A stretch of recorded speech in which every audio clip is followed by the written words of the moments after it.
уже рулим. Это рука рубящий и ведущий. А це удерживает просто.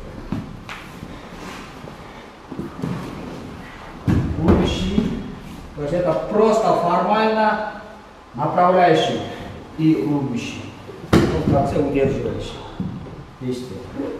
Работаем только одно руку.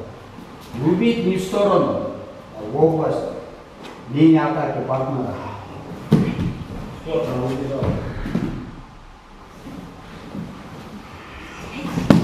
Вот, убежал. То есть это рубить, бить, когда вы останавливаете силу.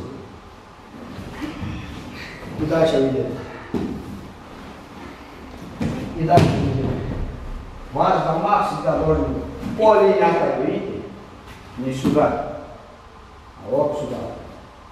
Когда я разрубил, дальше я бегу ее к удержанию. Ни в коем случае не так. Опасно. Вас просто пробьют и переломают. А вместе с ним, вместе руки. Дальше. Просто как вы зарубили, удерживаете.